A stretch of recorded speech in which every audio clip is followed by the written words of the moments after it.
This is a story about a guy and a term he likes to think he invented. Really, the word, I think one of the greatest of all terms I've come up with is fake. I guess other people have used it perhaps over the years, but I've never noticed it. It's only been around for a few years, but you're probably as sick of it as we are. Well, the thing is, fake news is actually really old. It's just that once it went by a very different name. Активные мероприятия. Because really, this story is about a virus. A virus created decades ago by a government to slowly and methodically destroy its enemies from the inside. But it's not a biological virus, it's more like a political one. And chances are, you've already been infected. If you don't know who to trust anymore, this might be the thing that's making you feel that way. If you feel exhausted by the news, this could be why. And if you're sick of it all and you just want to stop caring, then we really need to talk. Ready?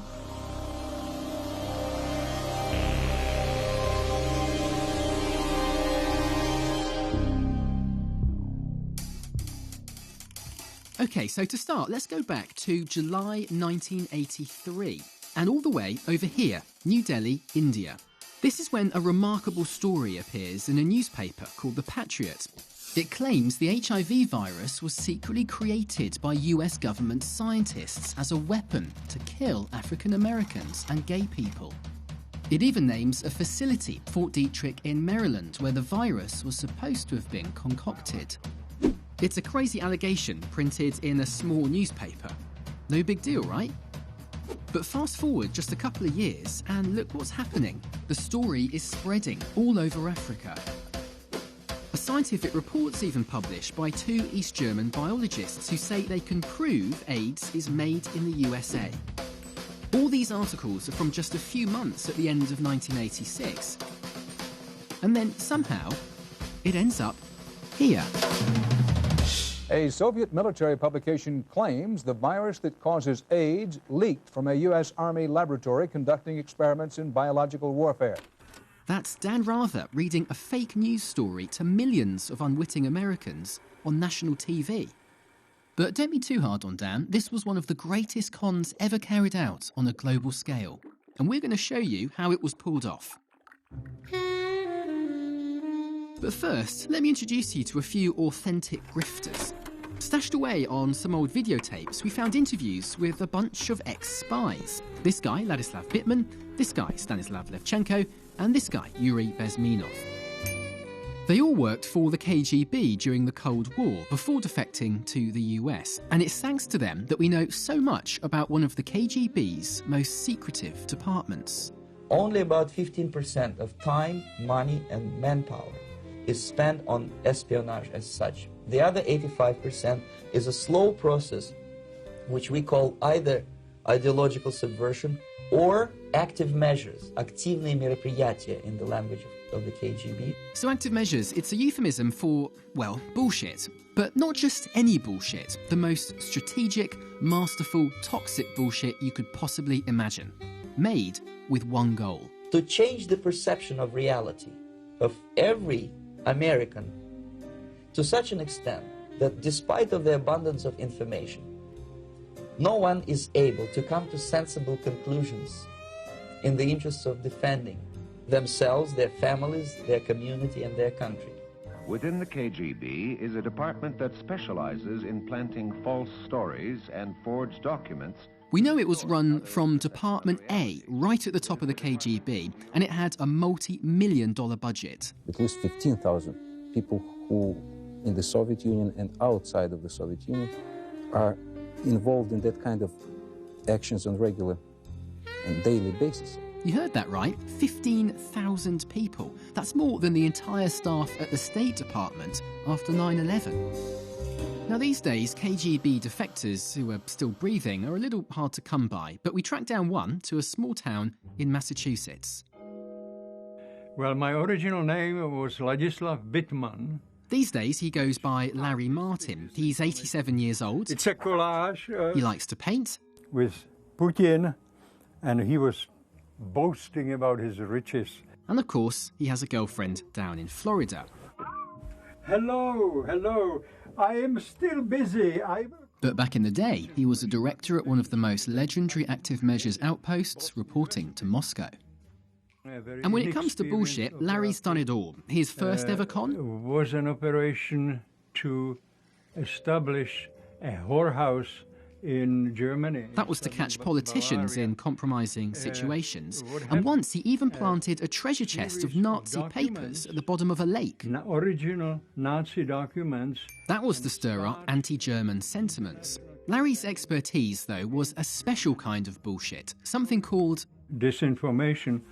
Basically, it means deliberately distorted information that is secretly leaked into the communication process in order to deceive and manipulate.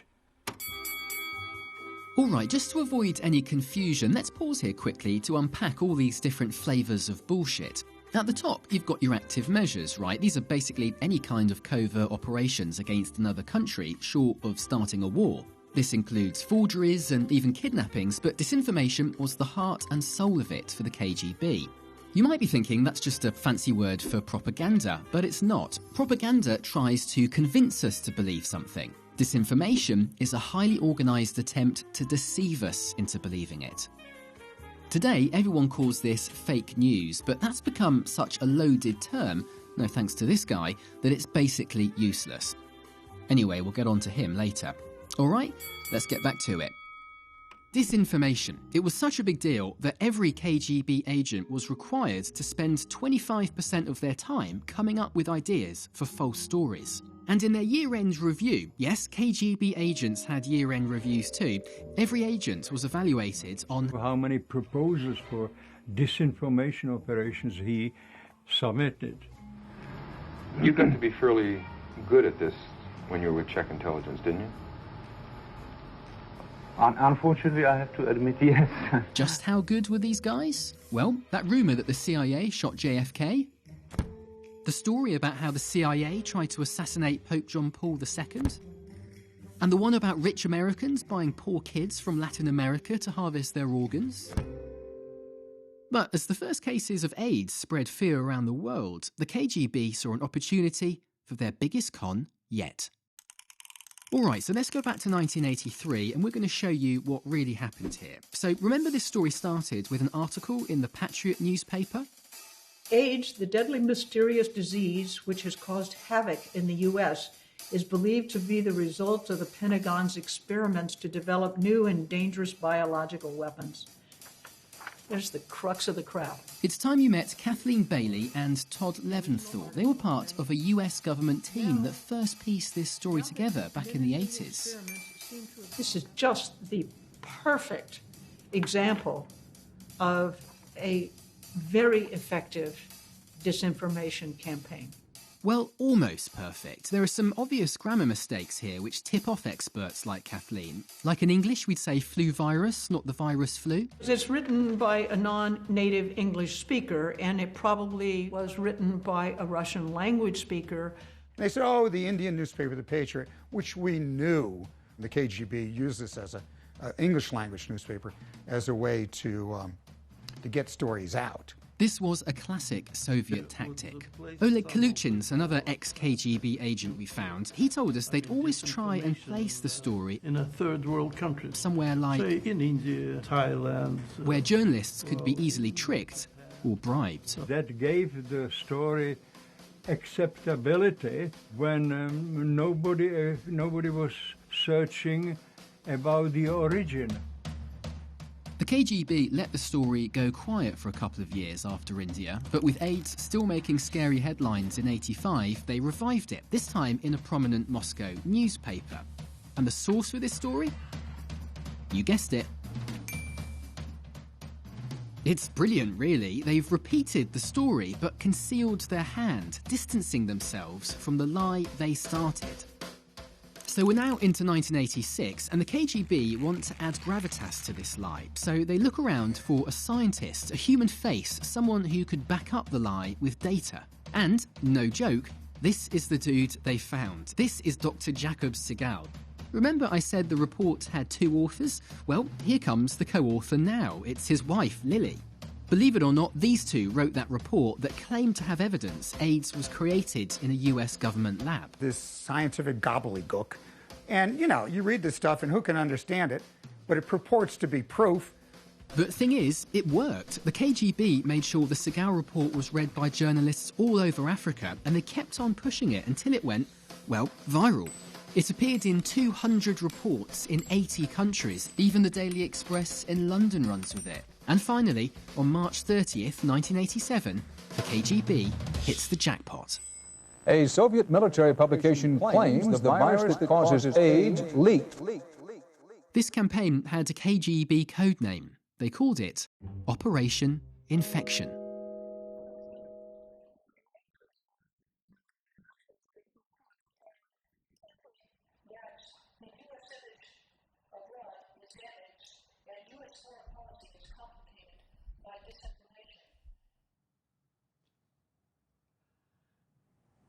Wow, that's half a lifetime ago. This was handed out at a demonstration. I was so angry that they accused the United States of creating the AIDS virus because I knew how effective that was going to be as a tool against us. And it angered me deeply. And it empowered me, it motivated me, it fired me up. I was pissed. Operation InfeKtion, one of the most audacious and successful fake news stories ever created. And for America, the impact was toxic. Foreign governments actually believed that the U.S. was creating this biological warfare agent. For them to think that damages their view of the United States, not only as a culture, but it taints all of our policies. It's in the backs of their minds every time they discuss anything with us. Now, with so much at stake, you might be wondering what the US response to all this was. Well, you're watching it.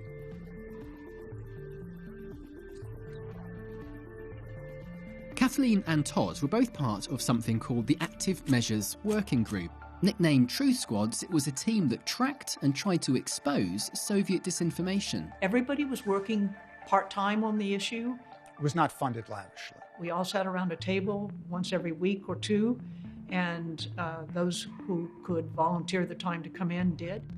Yep, that's right. In the face of thousands of KGB agents with a multi-million-dollar budget, we had some part-time workers propping up poster boards on C-SPAN. I see that it wasn't very well attended, and I remember that now that I see this, but it did have an impact. They didn't have the budget all the time, but they were motivated by truth and did what they could, responding to the fire hose of falsehoods, calling them out, one lie at a time. So they were working at this day after day after day. I think we were kept busy just knocking these things down. But repeated exposure didn't just lead to a couple of article corrections. Kathleen's report exposing and debunking Operation InfeKtion made its way right to the top of the Kremlin, into the hands of Soviet leader Mikhail Gorbachev himself. Secretary of State George Shultz was in the room. You're spreading all this bum dope about AIDS and the United States pushing it. I said, come on. So we had a good heated exchange. And there's nothing wrong with that. And days later, Gorbachev did the unthinkable. He bowed to pressure, apologized to President Ronald Reagan, and promised to stop spreading the fake AIDS story. When we in the Active Measures Working Group heard about Gorbachev having read the report, we said, that's cool. That is really cool. He couldn't deny what we put in the report, and he didn't deny it. Yet it was the military who prevented the hardline coup from succeeding. And then came the year 1989, 1990, when the communist regime collapsed. Nobody believed that the Russians would continue using this weapon in future. Our government's view was problem solved. As the Soviet Union was collapsing, Todd wrote this final report for Congress, a warning that would fall on deaf ears. The formidable Soviet active measures and disinformation apparatus, which has manipulated world opinion for decades, has disintegrated. but many large fragments of their apparatus continue to exist and function, for the most part now under Russian rather than Soviet sponsorship. Don't forget, KGB agents spent 25% of their time creating disinformation. And that was true of the entire agency during the Cold War, including a young agent from St. Petersburg who enrolled into the KGB in 1975, and who would one day go on to greater things.